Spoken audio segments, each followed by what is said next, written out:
Kalen Breyer stood motionless inside the transport chamber, eyes fixed on the glimmering sprawl of Nexus Station just beyond the reinforced viewport. Beyond the curved glass stretched a luxury marketplace, suspended in orbit, a shimmering cathedral where the galaxy's elites gathered to trade in living rarities. The station pulsed with affluence, its walls lined with translucent alloys and energy veins, its corridors filled with languages no human tongue had ever spoken. This was not a place for freedom. It was a place for ownership. 2 years had passed since Earth joined the Stellar Accord. 1 year since Kalen's honorable discharge from the unified Terran Command after 3 brutal campaigns along the Andari Rim. Now he stood in shackles designated not as a veteran or citizen, but as cargo. He moved with the grace of a soldier despite the chemical restraints pulsing through his bloodstream. The sedative's haze dulled his edges but hadn't erased the ingrained habits of war. He cataloged every doorway, every mirrored panel, every flickering panel that might hide a surveillance node. His spine remained erect, posture perfect, a living monument to discipline even as his rights were stripped away one layer at a time. The Vosari handler, a being with segmented arms and crystalline skin, gestured for him to step forward. Its voice, filtered through a sterile translator, carried no inflection as it ordered preparations. Kalen complied, noting how even submission became performance here. His body would be evaluated, scanned, weighed, categorized. He was no longer a man. He was an offering. They led him into a sterile chamber of white surfaces and humming diagnostics. Here, masked attendants moved in unison, their faces unreadable behind polarized visors. They removed his clothing without hesitation, probing muscles, measuring scars, mapping the neural contours of his mind. His combat records were already encoded in the auction manifest Special Forces, training command-level tactics, first-hand participation in the siege of Dracoris. Everything he had once earned with sweat and blood now served to inflate his sale price. They dressed him in a sleek black garment designed to cling tightly and expose much. Comments about his pigmentation, musculature, and cognitive aptitude were whispered and uploaded into floating data prisms. Every scar was now a feature. Every trauma, a selling point. He was, they noted clinically, a highly desirable specimen among short-lived, emotionally volatile species. Kalen's jaw clenched as his name was replaced by identifiers, his history reduced to bullet points and biometric tags. He had fought for peace-brokered ceasefires, watched friends die for causes older than memory, and now here he was repackaged as a collectible. When the time came, they escorted him through arched corridors, bathed in gold light. He emerged into the central exhibition hall, a vast dome of glass and gravity-defying platforms that rotated slowly for the benefit of the assembled audience. Below him, alien dignitaries gathered in clusters, their clothing shimmering with the weight of power. A haze of floral vapors and synthesized pheromones filled the air, dulling senses and encouraging impulse bidding. The dome's ceiling opened onto the void, letting starlight fall like silent judgment. Kalen stood tall, the epitome of stoic defiance, as the platform began its slow rotation. 5 other beings shared the chamber, each on their own display dais.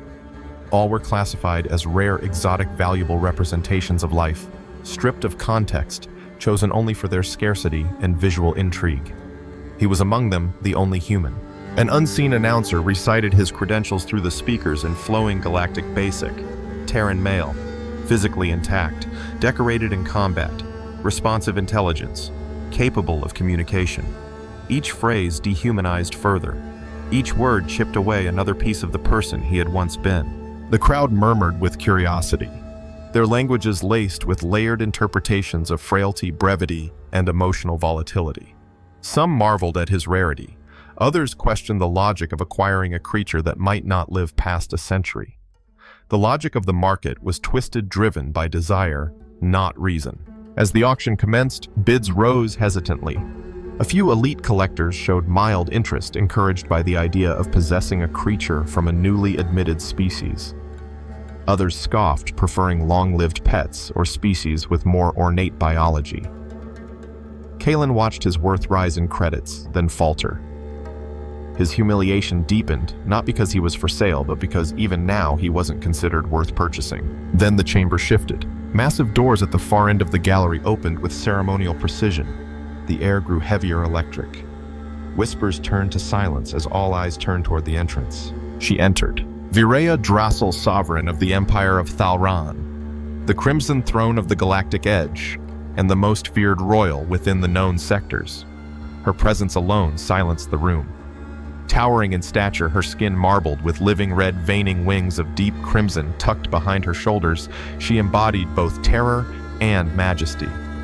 Horns spiraled from her brow, adorned with obsidian chains that chimed with each measured step.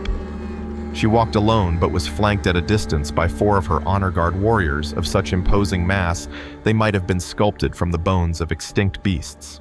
She ignored the murmurs, the bowing nobles, the gasps of astonishment. Her gaze locked immediately on Kaelin. Her approach was neither hurried nor hesitant. The room shifted around her. She circled his platform once. No words spoken, no gestures made. Her gaze pierced through him, evaluative, precise. Then without drama, she raised one hand and issued her decree, 5 million credits. The sum dropped like a meteor through the collective mind of the audience. It shattered decorum, ruptured composure.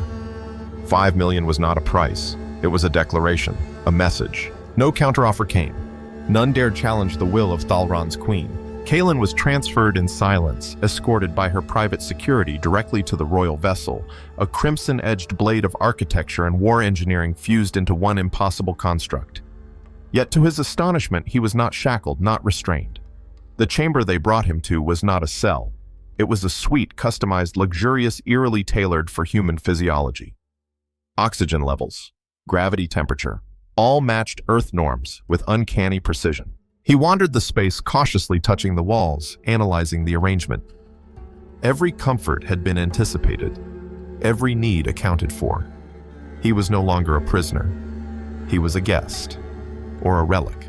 As the vessel pierced through folds of space, Kaelin found himself staring at a planet that defied categorization. Thalor Prime, heart of the Empire of Thalran, bloomed in hues. His brain struggled to categorize purple oceans, churning against metallic landmasses, ring systems like celestial serpents encircling the world. It was alien in every sense, yet undeniably beautiful. The descent was smooth. Upon landing, he was escorted through a palace carved into a mountaintop, its surfaces alive with shifting light and whispered voices embedded in stone. Art and technology bled into one another. Doors recognized his DNA. Ceilings shifted transparency to adjust lighting to Terran tolerance. He realized then that this environment had not been hastily adapted. It had been prepared long in advance. His quarters overlooked the capital, below a glittering expanse of domes, sky bridges, and airborne fauna tracing the thermals. The room had everything: food replicators tuned to human biochemistry, climate controls, even music archives with Earth's cultural records. But nothing in it offered freedom. Biometric locks and hidden sensors lined every surface, disguised as art or plant life. Guards never visible, yet always near. Still, there was no overt oppression, only silence and surveillance. The cage had no bars, but it had no exits either. In the days that followed, Kaelin was monitored, examined, and shadowed. Observers rotated through his space under the guise of attendants, always quiet, always noting. They did not speak to him, they recorded. Every reaction, every movement, every moment of adaptation. Then came the invitation. He was summoned to the Royal Strategy Chamber. There, surrounded by 3-dimensional projections of stellar maps, he was introduced not to generals, but to Virea herself. This time not as a buyer or queen, but as a commanding presence amidst her advisors. The room quieted as he approached. Eyes followed. The expectation was clear. Analyze, respond, prove relevance. Kaelin studied the tactical displays with the soldier's eye. He saw through the misdirection instantly. Enemy troop movements intended to distract while real assets positioned elsewhere. Classic feint. Classic failure to detect subtlety by those unaccustomed to asymmetrical warfare. He pointed out the patterns. He demonstrated understanding. And in doing so, he startled them. The queen said nothing at first, but her wings shifted a subtle signal. Her eyes met his, not with ownership, but with interest. After that day, his role changed. No longer simply a curiosity or acquisition. Kalen became an unofficial military advisor. His assessments were quietly integrated into defense strategies. His predictions increasingly accurate. His presence tolerated, if not entirely accepted. But he understood one thing with clarity. He had not been chosen by chance. He had been watched long before his capture, selected not just for his genetics or past, but for a purpose he had yet to uncover. And somewhere within the glittering depths of this alien empire, that purpose waited, wrapped in ritual, buried in politics, and burning beneath the skin of a queen who saw in him something her world had forgotten. 3 days passed within the confines of the palace, and Kalen Breyer had already established a silent rhythm, a soldier's instinctual pattern, even in alien luxury. At sunrise, he pushed his body through a routine of calisthenics and resistance training, improvising with the resources available. He memorized the layout of his wing, traced the sensor clusters hidden in architectural flourishes, and kept detailed mental notes of the movement schedules of the palace staff. To the casual observer, he appeared calm, even acclimating. But beneath the surface, Kalen was constantly calculating, adapting, preparing. His every motion was observed. Not overtly, not through security cameras or armed guards, though those were undoubtedly present. Rather, it was the subtle presence of drones masked as decorative fauna, the faint hum behind walls that fluctuated with his breathing, and the way attendants would enter precisely when he finished an activity, never sooner, never later. Surveillance in the Empire of Thalron was a symphony, not a blunt instrument. What intrigued him most, however, was the behavior of those around him.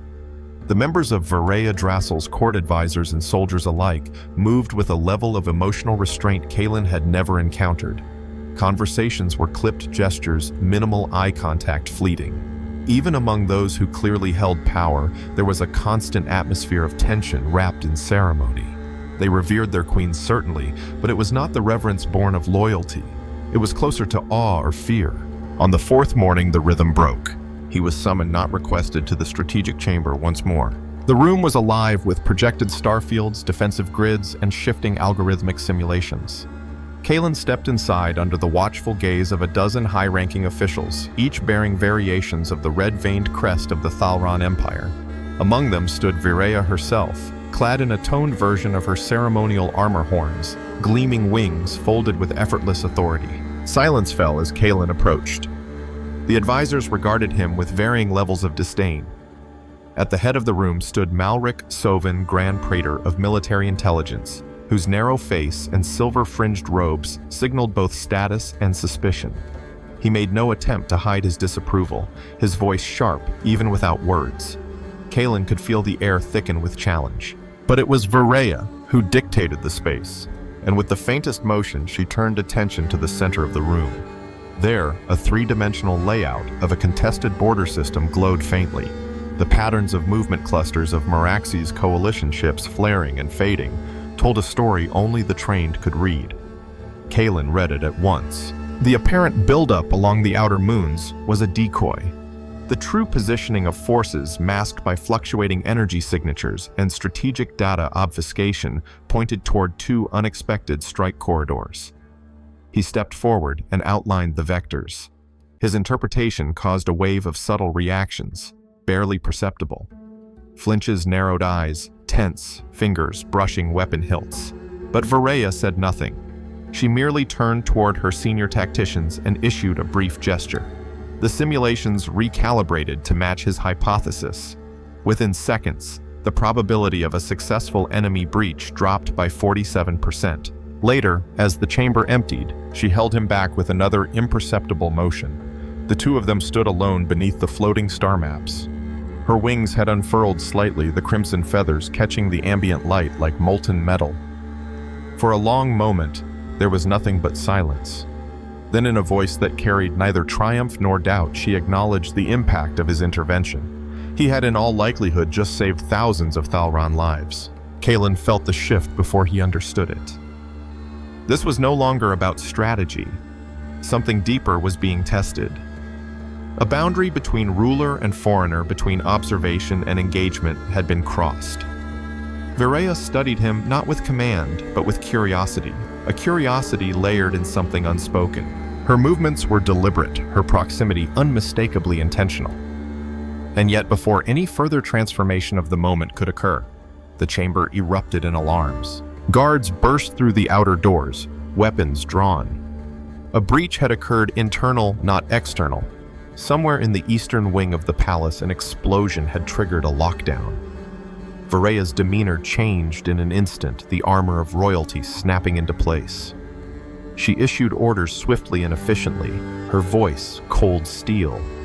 Kaelin was seized by guards not with brutality, but with unmistakable urgency. The breach, he would later learn, had nearly reached the royal sanctum. Only a last-minute rerouting of security protocols and an improvised weapon crafted by Kaelin days prior and hidden in the folds of his living quarters had disrupted the attackers long enough for response units to intervene. The irony was not lost on anyone. A human tool born of Terran desperation and improvisation had protected the sovereign of the most advanced empire in the sector. The aftermath was chaos, but it was not disarray. Within hours, the palace was swept clean of dissent. Yet in the hushed corridors and forbidden conversations, a new phrase began to take root: the Queen's human. The phrase carried both reverence and suspicion. Kaelin's position changed once more. No longer merely an acquisition or an advisor, he was now something undefined. He received access to briefings. He stood near Varea during tactical meetings. The ceremonial garb he was given reflected a hybrid of Terran military formal wear and Thalron regalia, deep crimson robes, black armor inlays, and insignias of unknown age. He belonged to no house, bore no title, but his presence alone shifted the dynamic of every room he entered. Not all were pleased. Praetor Malric Sovan confronted him during an evening walk through the palace gardens. The garden itself defied categorization, its flora bioluminescent, its air laced with musical pollen that resonated against the skin. Sovan, his posture rigid, made no threats. But the implication was unmistakable. Kaelin learned in that moment what Varea had never voiced. The Thalron Empire was dying. For centuries, their pursuit of physical perfection had pushed genetic manipulation to its zenith. They had eradicated disease, extended life, and cultivated strength beyond natural limits. But in doing so, they had sterilized their future. The royal bloodline, now reduced to a single fertile queen, stood on the brink of extinction. Countless attempts to revitalize reproductive viability through intraspecies breeding had failed, until Kaelin. His DNA, as primitive as it might appear to Thalron's sensibilities, carried a dormant sequence, an adaptive marker that their own genome had long discarded. The Empire's geneticists had identified it during his initial examination. It matched the criteria they had chased for decades. He was not an accident. He had been sought, acquired, perhaps even lured. But something had changed the equation. Sovan did not accuse Kaelin of manipulation. He accused him of distraction, of making Varea vulnerable through something worse than weakness affection. Staggered by the revelation, Kaelin sought answers not from files or briefings, but from the source. He found her in the observatory tower that overlooked the twin moons. The space was sacred, filled with starlight and whispered memories carved into stone. When he arrived, Varea did not retreat. She faced him, and this time she did not conceal the truth. He had not been purchased as a consort, nor had he been intended as a partner. He was a vessel, a hope, a biological answer to a legacy in ruin. But now it was more than that. The admission did not soothe him. It fractured him. Everything they had shared, every gesture and glance, now felt tinged by design. And yet, beneath his anger, something unexpected stirred. Not betrayal, not fear. Resonance. The link between them, once metaphorical, had become physiological. Neural patterns across their interactions had begun to synchronize. Their thoughts occasionally brushed not in words but in instinct. Their pulses aligned. Their perception blurred at the edges. It was not just chemistry, it was convergence. Before the implications could fully form, the palace shook with another explosion. Kaelin's chamber erupted in smoke and fire. Armed soldiers, Thalron loyalists turned rebels, stormed the corridor. Sovan had moved faster than anticipated. The second coup had begun. Driven by reflex and adrenaline, Kaelin navigated the crumbling halls with Biogen Arenal Vess at his side, shielding her from crossfire and directing escape routes. Halfway to the central wing, he collapsed against a wall, pain splitting his skull. But it wasn't a concussion. It was her voice, in his mind. Not metaphor, not memory. Contact. The mental link between them had evolved beyond observation. It had become a conduit. She was reaching him, guiding him, revealing her location deep beneath the palace in the ancestral sanctum, where only the bloodline could enter. Kaelin followed her beacon through hidden passages the geneticist had once mentioned in passing. He moved like a shadow, evading rebel sentries, appropriating weapons where needed. Despite everything, his priority was clear. Reach her, stand with her, understand her. He found Varaya standing in the sanctum, flanked by relics of a 1,000-year dynasty. Her wings were fully spread, her stance poised, not with royal ceremony, but with primal readiness. She was not hiding. She was waiting. Together they forged a plan. Her knowledge of the palace's archaic systems and his unconventional tactics created a counter-offensive Sovan could never have anticipated. While she held off their attackers, Kaelin reconfigured atmospheric controls to simulate a pressure breach, drawing rebels into false positions. As they escaped through a maintenance corridor, she asked how a species so physically fragile could adapt so quickly. His answer was simple. Pressure breeds innovation. Hours later, hidden within an abandoned garden terrace, long lost to time, they rested. Not because the danger had passed, but because their shared rhythm demanded it.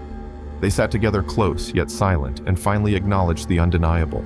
This had never been about genetics alone. It was about evolution. Together, they were becoming something new. The whispers of rebellion had spread across the capital of Thalor Prime like invisible roots cracking through stone. Word of the attempted coup, swiftly crushed yet disturbingly organized, was no longer confined to elite chambers. From the ivory sky bridges to the subterranean archives, loyalists and dissidents alike spoke the same name, Kaelin Breyer. The human was no longer simply a curiosity, a genetic anomaly, or the sovereign's personal acquisition. He had become a symbol, a threat, a fracture in centuries of tradition. Some saw him as a savior, others as the herald of the empire's unraveling. The tension rippled through the political foundation of the Thalran, and Varaya Drasil stood at its center, no longer unchallenged. The High Circle convened in secrecy, and from their ranks came the invocation of an ancient rite, one designed to resolve succession disputes, purify claims, and preserve unity through spectacle, the trial of Cithrine. In times of civil fracture, the throne could only be defended through ritual combat and the exhibition of sovereign resolve. The trial tested physical endurance, mental cohesion, and spiritual legitimacy. Its outcome was final. No law, no army, no faction could contest it.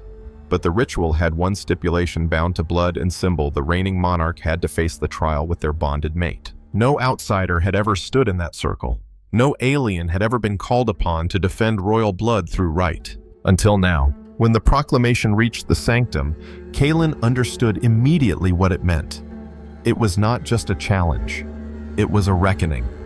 The trial would demand not only survival but unity, a demonstration of interspecies strength forged through the very divergence the Empire had spent centuries rejecting. He accepted without hesitation. Preparations consumed the next 3 days. Varaya oversaw the rites of declaration, offering her blood at the altar of ancestors beneath the citadel. Kaelin was taken through the halls of judgment, where the bones of failed sovereigns lined the walls in glass tombs. Ceremonial priests anointed his body with a mixture of Terran mineral compounds and Thalran luminescent ink, fusing history and future across his skin. Their training was relentless. Varaya taught Kaelin the martial forms of her species' fluid strikes, designed for creatures with reinforced vertebrae and extended musculature. She corrected his stances, forced his breathing into rhythms tied to pulse and gravity. He adapted quickly, incorporating Terran evasion techniques, exploiting the flexibility of his joints, the elasticity of his ligaments. Where she moved like a storm, he flowed like smoke. Together, they created a new style, something neither human nor Thalran. A choreography born of necessity. In exchange, he introduced her to the depths of human endurance. Not the physical kind, but the psychological steel, forged in the trenches of Earth's forgotten wars. He spoke of battlefields where nothing was clean, where victory was survival, where resilience mattered more than might. She listened without judgment, absorbing what had been buried beneath generations of biological superiority. As their bodies trained, their minds fused further. The link between them deepened beyond conscious exchange. Emotions transferred before they were spoken. Reactions synced mid-motion. They anticipated one another's thoughts before they formed. Virea's instincts merged with Kalen's intuition, creating something that was no longer mere connection, it was convergence. Even among the palace's most skeptical observers, the change was undeniable. Commander Isolde Wren, newly elevated to Royal Guard commander, witnessed one sparring session and later remarked that the human no longer moved like an alien, but like a mirror. Skepticism, however, did not vanish with observation. In the garden halls, where ancient strategists once meditated, Kalen overheard whispers of impurity, of dilution, of surrender, masked as unity. The high circle remained divided. Some supported the Queen's decision, awed by Kalen's effectiveness in battle and strategy. Others believed his presence would shatter the Empire's final vestiges of purity and pride. To them, he was not a bridge, he was erosion. Biogen Aranel Vess monitored their neural link throughout the preparation period. What she discovered changed everything. The bond was not merely strengthening, it was evolving both participants. Pathways dormant in Virea's genome had reignited. Her hormonal balance adapted, her reflex speed adjusted in rhythm with Kalen's stress responses. For Kalen, the shifts were subtler, but no less profound. Perception sharpened emotional regulation, enhanced instinctive cognition, expanding into nonverbal premonition. Their bond was no longer anomalous. It was becoming hereditary. When Aranel presented her findings to the Circle, the chamber fell into silence. The offspring of such a union, should one arise, would not merely be fertile. They would be the genesis of a new bloodline. But politics, tradition, and the gravity of legacy demanded more than genetic projections.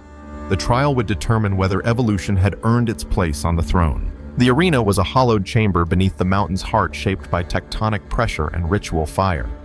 Crystalline formations jutted from the floor, infused with natural resonance. These spires served as both weapon and environment, dangerous, unpredictable, and reactive to the presence of neural energy. Kalen and Virea stood at its center, clad in hybrid armor, drawn from both her ancestral vaults and his military roots.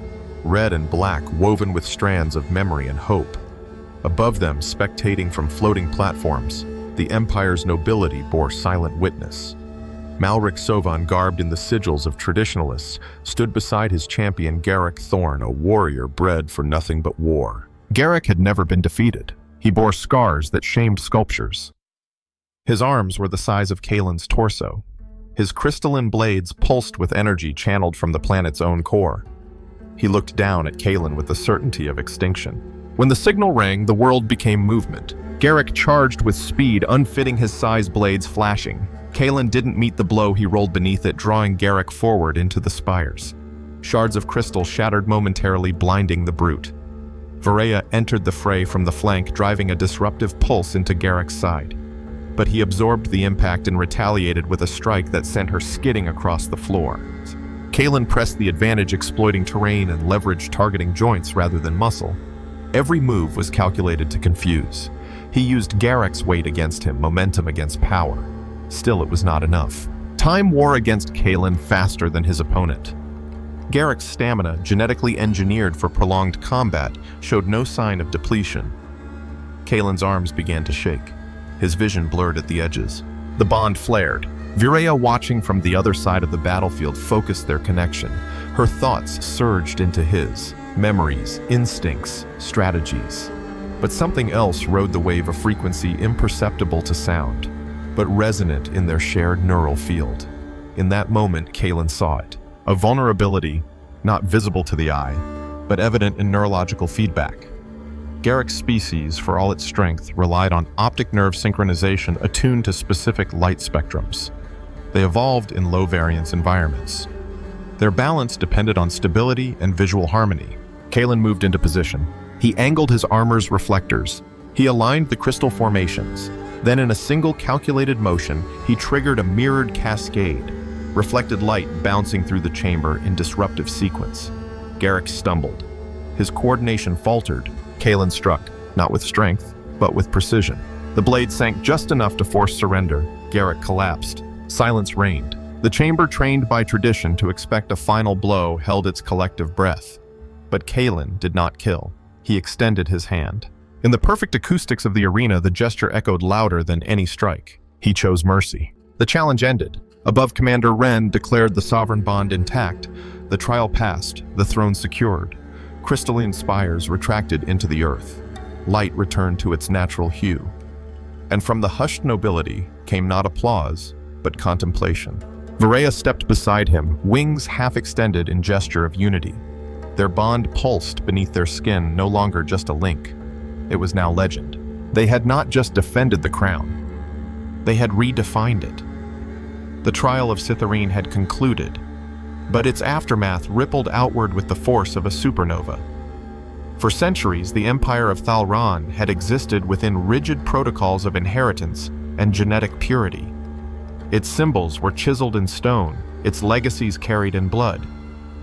Now those very symbols stood transformed, no longer shaped by continuity of lineage alone, but by the convergence of the unknown.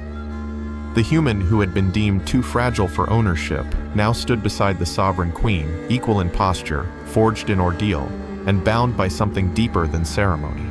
Within the grand ceremonial hall of the Crimson Spire, dignitaries from across the stellar accord arrived in formal procession. The domed ceiling arched like the heavens themselves, refracting the light of Thalor Prime's twin suns into shifting patterns of gold and crimson across every surface.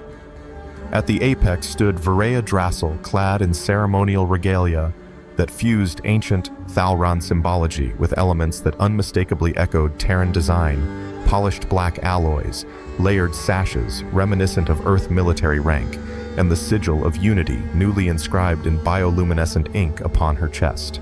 Beside her stood Kalen Breyer. His attire echoed her formality, but it bore the history of his own world. Interlocking armor plates, etched with battle records, woven fibers, drawn from Earth's traditions, and the new insignia of Royal Consort, a title that had never before existed in the Thalran Codex. The path from captive to consort had not been ceremonial.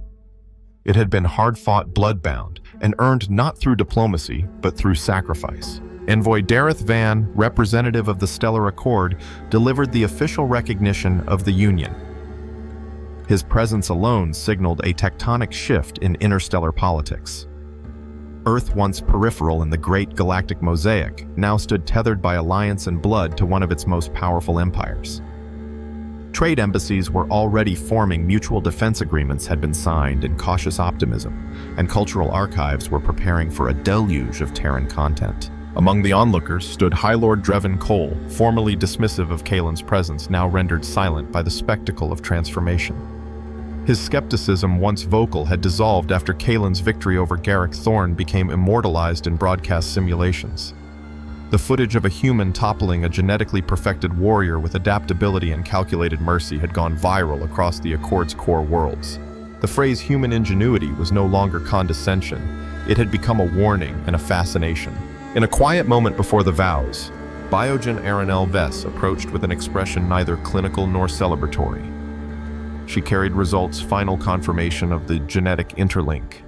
The adaptive sequences within Kalen's DNA had not only proven compatible with the Thalran lineage, but had begun to actively repair genetic damage previously considered irreversible. The union of human and sovereign would produce heirs not theoretical ones, but viable, resilient progeny, capable of carrying forward both species' strengths. For Varaya, the news was more than scientific. It was legacy rekindled. It was hope, not for rule, but for continuity without compromise.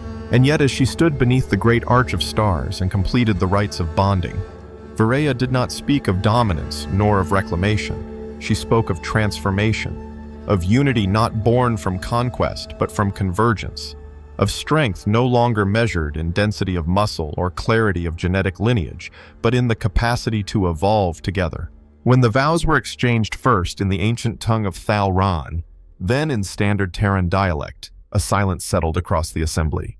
It was not the stillness of protocol. It was the breathlessness of witnessing something utterly new.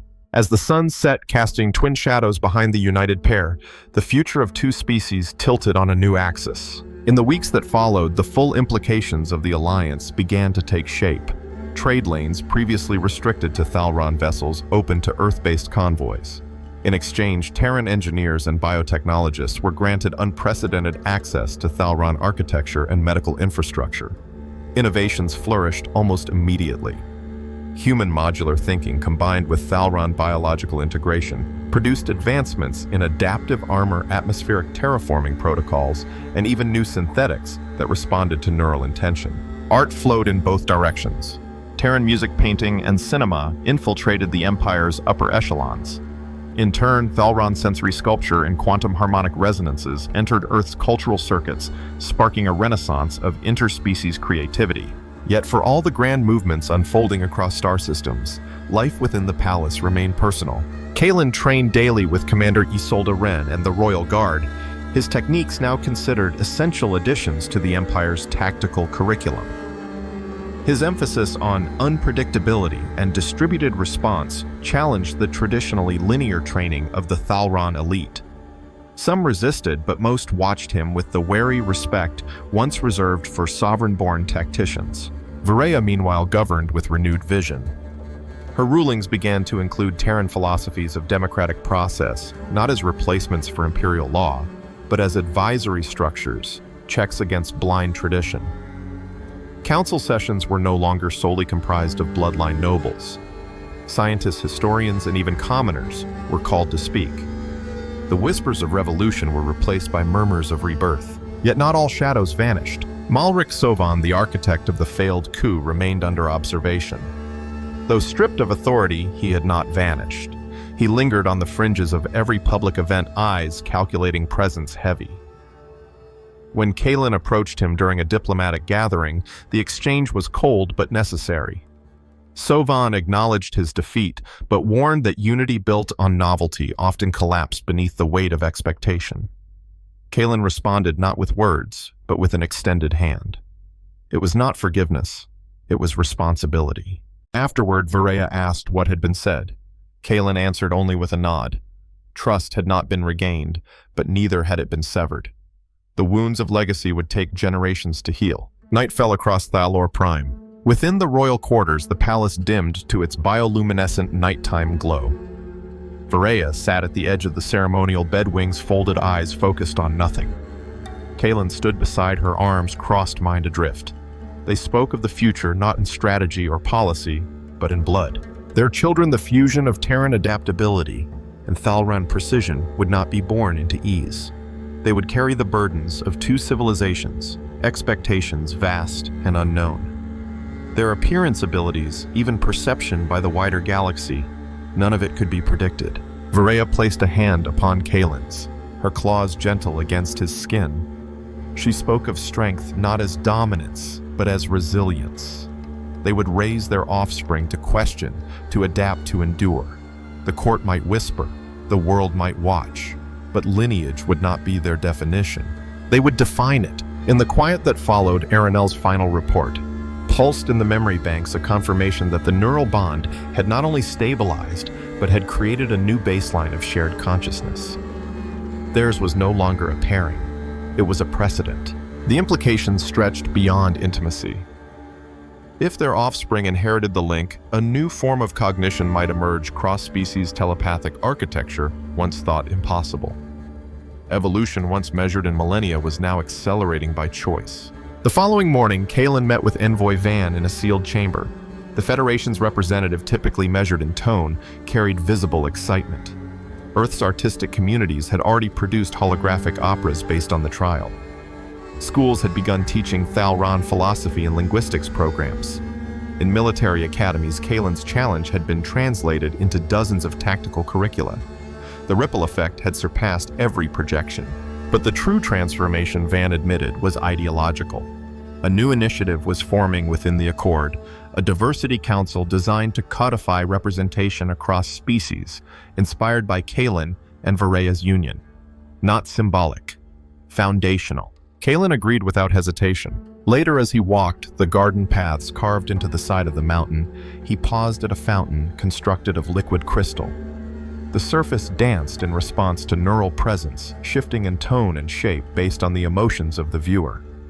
As he approached, the water formed a mirrored version of himself, then slowly morphed into a hybrid shape unfamiliar and awe-inspiring. He smiled. The past would never be erased. He had once stood on an auction platform, his worth debated in credits. He had once been evaluated for muscle mass and pigmentation. He had once been a soldier without war, a man without purpose. Now he was more. Not because he had claimed a throne, but because he had helped reforge one. The days on Thalor Prime grew longer as the orbital seasons shifted, casting the spires and high arches of the palace in a golden glow that lingered deep into the night. It was in this stretched time, this quiet between two ages, that the true weight of Kaelin Breyer's presence began to take root, not just within the Empire's hierarchy or diplomatic corridors, but within the very substance of the future. Though the union between Kaelin and Vareya had become an emblem of transformation, it was their offspring that bore the full symbolic and biological significance of all that had come before. The testing, the projections, the whispered hopes had all pointed toward one thing: convergence made manifest in blood. The children growing within Vareya's womb were not simply heirs. They were the embodied hypothesis of a new species synthesis, an evolutionary fork designed not in laboratories, but in trust bond and risk. Biogen Aranel Vess monitored their development with both reverence and scrutiny. Each reading confirmed what earlier data had only suggested.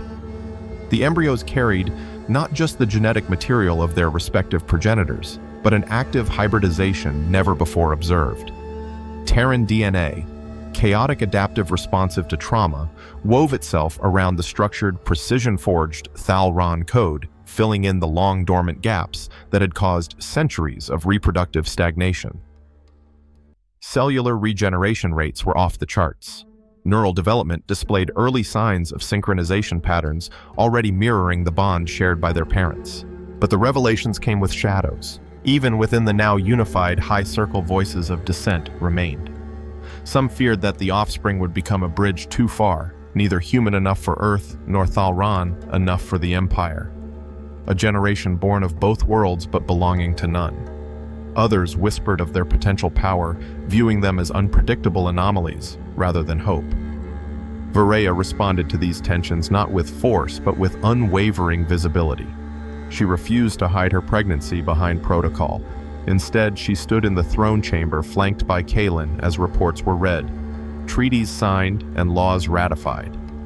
The Empire would see its future unborn, but already shaping destiny. Kaelin adjusted to the role of impending father with a quiet intensity. His days of warfare and strategic recalibration had not prepared him for this slow, abstract anticipation. Yet the palace became his domain in unexpected ways. He trained cadets in new hybrid forms of combat. He advised architects on how to design environments suited to humans Thalron, and something in between. In the evenings, he studied Terran philosophy and Thalron's spiritual texts side by side, seeking patterns of thought that might one day help his children bridge what others saw as contradiction. The neural bond between Kaelin and Vareya continued to evolve as well. It had begun as an anomaly, an echo between minds sharing proximity and emotion. Now it pulsed like a third consciousness, neither his nor hers, but theirs. In moments of silence, entire memories passed between them like dreams. Her childhood forged in ritual and solitude. His youth shaped by war and loss. The bond softened their edges. It gave language to wounds they had never voiced, recontextualizing their experiences into shared history. In time, they discovered that even when apart, they remained linked, able to feel each other's presence, even sense danger or stress with uncanny accuracy. It was during one such episode of empathic resonance that Kaelin felt the sudden shift, a flicker of pain, not physical, but psychic, like a tremor echoing from Vareya's mind. He rushed to her chamber to find her collapsed beside a research terminal, surrounded by data logs and medical charts. She had been reading Aranel's most recent updates, records of gene expressions and ancestral fragments within the embryos. The information she had uncovered did not alarm her for scientific reasons. It shook her because of what it implied. Hidden within the interwoven code were remnants of a shared evolutionary root. The Thalron and the ancient ancestors of humanity, though separated by millennia of divergent development and cosmic distance, had once shared common origins. Somewhere buried in forgotten epochs, their species had fractured from a single ancestral strain. What had once been two worlds colliding now became something else entirely. Reunion. The implications were staggering. The children of Kaelin and Vareya would not be hybrid anomalies. They would be restorations of a lost divergence, genetic reconnections long thought impossible. Their existence would rewrite galactic history, collapsing the imagined boundaries between species into a shared biological truth. Aranel confirmed the data in private. The neural link between Kalen and Vareya had likely activated ancestral sequences dormant in both. The bond itself had served as the catalyst. Consciousness had become the bridge that science could not build. News of this revelation was not shared with the public, not yet. The political ramifications were too volatile. Vareya chose instead to focus on the slow revolution already underway, reforming governance councils to include interspecies perspectives, promoting Terran teachers to cultural advisory roles, and deploying Thalron emissaries to Earth, not as overseers, but as students. Still, the challenges intensified. Resistance came not in open rebellion, but in coded defiance. Delays in policy implementation, obstruction in infrastructure reforms, and subtle undermining of joint initiatives. Kalen faced these obstacles with the strategist's patience, addressing each threat like a battlefield choke point. Where negotiation failed, he invoked precedent. Where law faltered, he invoked vision. But nothing tested them more than the emergence of external threats. The Merax's coalition, long quiet after their failed incursion, resurfaced in the outer sectors with new leadership and foreign weaponry. Intelligence suggested they had allied with rogue elements of the Accord and traditionalist Thalron factions still loyal to Sovan's ideology. Their propaganda framed the children of Kalen and Vareya not as symbols of unity, but as abominations destined to corrupt galactic order. In response, Vareya activated the Crimson Sentinels, her elite personal guard, and ordered fortification of Thaler Prime's outer defenses. Kalen, drawing upon Earth's history of asymmetric warfare, developed new defensive strategies based on distributed neural response. He created rapid adaptation scenarios that could be fed into ship systems and ground forces through thought-encoded simulation. The palace itself became a living fortress, responding not to threat alone, but to prediction. In the heart of this preparation, the twins were born. Not in secrecy, not in seclusion, but in the high tower of the palace beneath the crystal dome. The birth was watched by medical teams from both Earth and Thalron, supported by artificial intelligence protocols designed to translate pain into support and stress into comfort. The children emerged not as political symbols, but as beings of awe infants, whose bioluminescent pulses flickered in sync with each other, whose eyes registered both ambient light and neural frequencies. They were not anomalies. They were convergence incarnate, and with their arrival, everything changed. Across the stellar accord, the ideological lines began to shift. New philosophies emerged, schools of thought centered around interspecies empathy, neural synchronization, and coevolution. Political entities, previously isolationist, opened their borders to research and exchange. The Accord's proposed Diversity Council moved from proposal to ratification, with Kalen and Vareya invited to co-chair its first assembly. Yet even as celebrations spread, the Merax's coalition prepared to strike. On the eve of the assault, Kalen stood on the outer terrace of the palace, the twins asleep within Vareya at his side. The neural link between them was silent but taut, alive with anticipation. He had once stood in this same place, wondering whether he would ever escape captivity. Now he stood as protector, father, consort, and though the title remained unofficial, a sovereign force in his own right. The battle, when it came, did not unfold on traditional terms. It began with targeted psychological warfare transmissions beamed into civilian grids, warning of impurity, corruption, and doom. But the Empire did not fracture. The people witnessing Kalen's service and Vareya's steadiness responded not with fear, but with resolve. When orbital bombardments struck the outer defense rings, Kalen coordinated countermeasures from within a subterranean command vault, issuing tactical instructions, not through voice, but through neural relay. The system fused from Earth's feedback algorithms, and Thalron's sensory translation responded faster than any biological command structure could have. The enemy's numerical advantage dissolved under the weight of unpredictability. And in the final hour, when the Coalition's command vessel attempted a last-minute detonation over the capital, it was Vareya herself who flew to intercept, her wings ablaze with protective shielding. Her body fused to an exo-frame designed by Kalen. Together, their minds redirected the incoming payload, repurposing its energy into a cascading plasma storm that ignited in the upper atmosphere. The battle was over before dawn. In its wake, there were no parades. No grand declarations. Only quiet relief, whispered prayers, and the knowledge that the future had held. Kalen returned to the Garden of Mirrors that morning, the twins in his arms. As the rising sun caught their eyes, the fountains responded with pulses of recognition, acknowledging the children not as visitors but as rightful inhabitants. Varaya joined him, her gaze soft with weariness but firm with belief. They had not only survived, they had seeded something that could no longer be unmade. Not merely peace, but a new possibility. The empire of Thalran stood transformed not by conquest, decree, or war, but by something far less predictable, an alliance born of divergence. In the time that followed the failed invasion by the Meraxes coalition, the galaxy's tempo changed.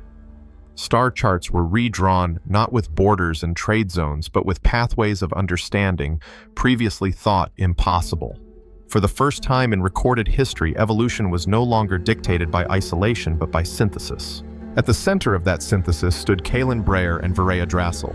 Their story had begun with silence, forged in captivity, woven in genetic purpose, and reluctant proximity. But it had unfolded into something more profound, a joining of threads, thought incompatible, tested by flames, both political and personal. Now their children breathed the air of a united world, their lungs adapting in real time to hybrid atmospheres, their eyes absorbing both visual spectrums and emotional frequencies. The palace had evolved with them. What had once been a fortress of solitude and tradition now pulsed with living purpose. Its towers and corridors no longer echoed only the rituals of the past. Instead, they reverberated with languages from a dozen worlds, with laughter that crossed genetic boundaries, with debates that dissolved hierarchy in favor of understanding. Hybrid academies sprouted within the capital. Human and Thalran students studied under the same crystalline arches, comparing philosophies, engineering, and empathy, not for dominance, but for balance. In the upper chambers of the Crimson Spire, Kalen and Varaya raised their twins in quiet steadiness. They were not hidden away. From the moment they were strong enough to walk the palace halls, they were given visibility, allowed to wander, to question, to learn from every sector of society. No one bowed to them. No one worshipped them. Instead, they were met with curiosity and sometimes fear, but always acknowledgement. They became mirrors through which the people of the Empire and of Earth saw what might be possible when fear gave way to connection. Kalen watched them closely, not with apprehension, but with fascination. He had once believed war to be the crucible of transformation. Now he saw parenting as the deeper test. The children processed emotion differently. Their thoughts came in bursts of sensation rather than language. They learned by resonance, absorbing intention rather than instruction. And through it all, the neural bond between them and their parents acted as scaffolding, an invisible network, guiding development in ways no blueprint could predict. Varaya too changed. The queen who had once ruled with calculated detachment now governed with complexity. She did not abandon strength. She refined it. Authority in her reign was not maintained by fear, but by clarity. Clarity drawn from her connection to Kalen, to the people, and to her own evolving identity. She was still sovereign, but she was no longer singular. Through bond, blood, and choice, she had become a fulcrum on which a new civilization balanced. Outside the palace, transformation continued. Earth, long considered young and volatile, now found itself elevated. Its culture, once dismissed as undisciplined and chaotic, was studied with seriousness in Thalran halls of governance. In return, human systems integrated Thalran bioengineering into their infrastructure. Cities on Earth began to bloom with living architecture structures that responded to emotional flux, light, and planetary mood. What had once been incompatible technologies now meshed as if waiting for translation. In orbit, joint stations formed from Thalran crystal hulls and Terran adaptive circuitry hosted ambassadors from across the stellar accord. The Diversity Council, Kalen and Varaya had helped found, took root not as a ceremonial gesture, but as a legislative force. Species that had once maintained polite distance began to share migration, genetic research, and even ritual. The phrase co-evolution became standard curriculum. Yet amid this expansion, echoes of resistance remained. Not all had embraced the new synthesis. Fringe elements from both human and Thalran populations warned of erosion. Some clung to purity, convinced that the mingling of bloodlines and cognition would birth monstrosities or erase cultural identity. Skirmishes flared on peripheral worlds, small but potent reminders that unity was never an endpoint. It was an ongoing choice. Kalen addressed this not through force, but through presence. He traveled to disputed outposts, bringing his children with him, not as shields, but as proof. In conversation, in gesture, in demonstration, he made clear that identity did not dissolve through union. It expanded. And through that expansion, resilience deepened. Over time, even the holdouts softened. Among those who eventually returned to public life was Malric Sovan. The former praetor re-emerged, not with apology, but with tempered vision. He had seen the result of his own failure. His ideology, once rooted in legacy, had crumbled beneath the force of a future he had tried to prevent. Now he lent his intellect to building governance frameworks that preserved history while allowing space for change. His conversion was not sudden, nor was it full. But it was real, and it served as another signal even the most hardened traditions could under pressure and patience yield. Years passed. Kalen aged more rapidly than Viraya. The Thalron lifespan stretched centuries beyond his, while Earth scientists and Thalron biologists worked to extend his years through genomic modulation and telepathic preservation. The fact remained he would one day fade long before her. They spoke of it not with dread, but with acceptance. Time was not something to master, it was something to use. In every moment they shared, they poured meaning, quiet walks through sunlit gardens, nights under alien constellations, mornings spent watching their children test the limits of physics and empathy. The bond between them did not weaken with age. If anything, it stabilized into something deeper, a constant hum not of words or images, but of presence. In private, Viraya commissioned the construction of a memory chamber deep within the palace. It was not a tomb, it was a seed. Within its crystalline walls, she stored echoes of Kalen's thoughts, sensations and neural rhythms mapped and preserved through the latest symbiotechnical methods. The chamber would allow future generations to connect not with his image, but with his way of perceiving, his strategies, his love, his stubborn human refusal to yield. The children grew. They took different paths, one drawn toward exploration, the other toward governance. Both exhibited abilities beyond classification. Neither fit within traditional training structures, so new curricula were formed. They were not burdened with becoming symbols. They simply became themselves. And in doing so, they expanded what it meant to be both human and Thalron. The galaxy took notice. The name Kalen Breyer was etched into diplomatic accords taught in military academies and honored in interstellar commemorations. But more than that, it became a reference point, a marker in history when the story of division took a different turn. He had begun as a soldier, a man trained for containment, for targets, for mission clarity. He had been sold as a specimen, evaluated like a product, purchased like a tool. But he had not stayed within the definitions given to him. He had adapted. He had changed. And in doing so, he had rewritten the stars. On the day of his passing, the skies over Thalor Prime shimmered with a coordinated aurora, an intentional atmospheric event generated by the planetary grid. It was not mourning, it was resonance. Across the Empire, moments of silence were held not in sadness, but in awe. Within the palace, Viraya stood at the edge of the observatory tower, the wind folding through her wings. Beside her, their children maintained the neural connection, stabilizing his echoes within the memory chamber. His final thought recorded through the link was not of death, but of continuity. The universe had dismissed humanity as fragile, but it had not understood the strength of fragility's companion, adaptability. That trait, so often overlooked, had become the cornerstone of an empire's rebirth. And in the centuries that followed, as the Empire of Thalron merged its legacy with Earth, and beyond, that word adaptability was carved into the foundation of every bridge, every vessel, every temple. Kalen Breyer had not lived to see it all, but he had ensured it could happen. And in the quiet spaces between stars, his story continued not as echo, not as monument, but as momentum. The tale of Kalen Breyer and Viraya Drassel is not a legend born of destiny, but of defiance. It is the story of what happens when courage dares to reach across species, when vulnerability becomes strength, and when the unexpected choice reshapes the course of a civilization. From auction soldier to sovereign consort, from prisoner to architect of peace, Kalen's legacy endures not as myth, but as the undeniable truth that the universe bends not toward the strongest, but toward the most willing to change. This was not just the end of one man's journey. It was the beginning of something far greater,